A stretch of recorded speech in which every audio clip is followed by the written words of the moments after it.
샬롬. 여러분 안녕하세요. 마지막 때 꼭 알아야 하는 성경 말씀입니다. 오늘은 에스겔 33장에 대해서 이야기를 시작하겠습니다.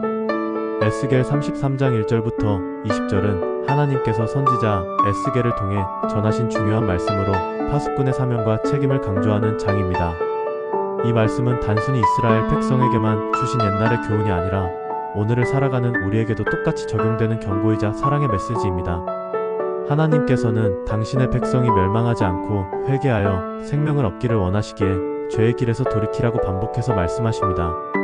본문에서 하나님은 에스겔에게 이렇게 말씀하십니다.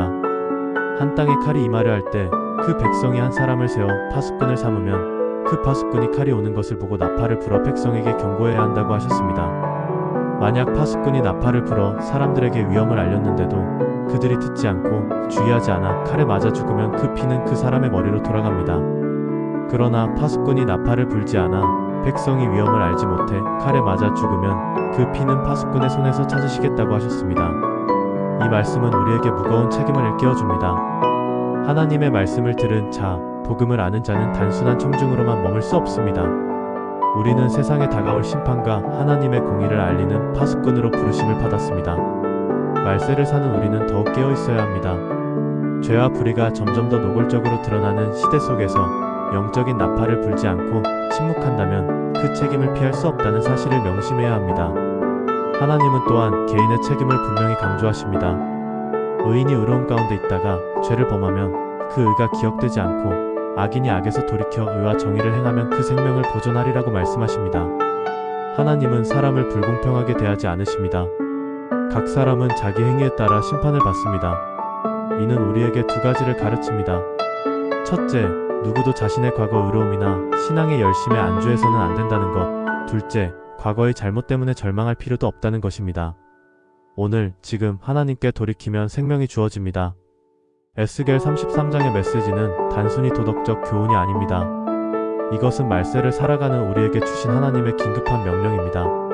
주님은 우리가 세상에서 파수꾼의 역할을 감당하기를 원하십니다.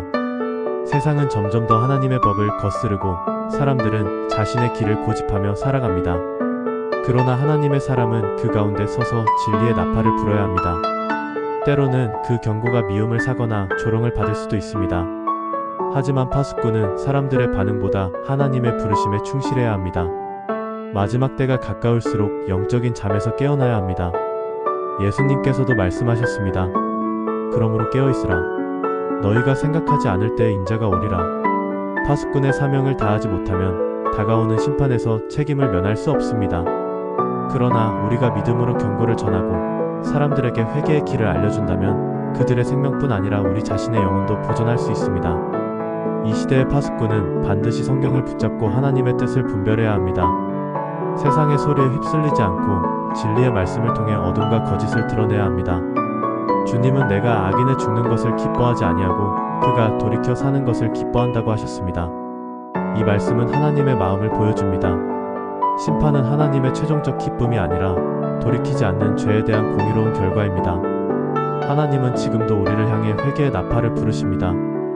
우리가 파수꾼의 나팔을 부는 것은 단순히 경고만을 전하기 위함이 아닙니다. 그것은 소망의 메시지입니다. 하나님께로 돌아오면 죄에서 떠나 의를 행하면 누구든지 살리라는 약속을 담고 있습니다. 복음은 심판과 동시에 구원의 초청입니다. 그러므로 우리는 이 세상 가운데 담대히 나팔을 불어야 합니다. 우리의 가족, 친구, 이웃, 그리고 아직 주님을 알지 못하는 이들에게 말입니다. 마지막 때를 준비하는 삶은 경각심과 동시에 은혜의 기쁨을 누리는 삶입니다. 파수꾼으로서 우리는 두려움만을 전하는 존재가 아니라 하나님의 자비를 증거하는 사람들입니다. 주님은 우리가 깨어서 빛의 자녀로 살기를 원하십니다. 어둠 속에서 길을 잃은 영혼들에게 길을 비추는 등불처럼 우리는 하나님의 말씀을 붙들고 끝까지 서야 합니다. 오늘 이 말씀을 들으며 우리 모두가 스스로를 점검해야 합니다. 나는 과연 하나님 앞에서 파수꾼의 사명을 다하고 있는가?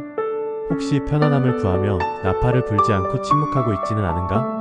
주님의 부르심에 순종하는 것이 때로는 힘들고 부담스러울 수 있습니다. 하지만 파수꾼의 자리는 주님이 세우신 자리입니다. 그 자리를 지킬 때 우리는 하나님의 마음과 함께 서게 됩니다. 에스겔 33장의 결론은 분명합니다. 너희는 돌이키라, 돌이키라. 너희 악한 길에서 떠나라. 이것이 주님의 부르심입니다. 말세를 사는 우리는 이 부르심을 가볍게 여길 수 없습니다. 오늘이 은혜 받을 날이고 지금이 구원의 때입니다. 하나님의 경고는 심판을 향한 선언이 아니라 우리를 살리려는 사랑의 외침입니다. 그러므로 여러분, 오늘 이 말씀을 마음에 새기며 삶의 자리에서 파수꾼의 나팔을 힘차게 불어야 합니다. 하나님의 말씀을 전하고 회개의 길을 제시하며 사람들을 생명의 길로 초대합시다. 세상의 어둠이 깊을수록 빛은 더 선명해집니다. 우리 모두가 빛의 자녀로 주님의 오심을 준비하는 파수꾼으로 살아가기를 소망합니다. 주님께서 우리에게 맡기신 이 사명은 결코 가볍지 않지만 그분의 은혜와 능력이 우리를 붙드십니다. 마지막 때 하나님은 여전히 회개하는 자를 찾으시고 파수꾼을 통해 생명의 소식을 전하고자 하십니다. 오늘 이 말씀을 통해 우리가 그 부르심에 기쁨으로 응답하며 끝까지 충성된 파수꾼으로 서게 되기를 축복합니다. 아멘.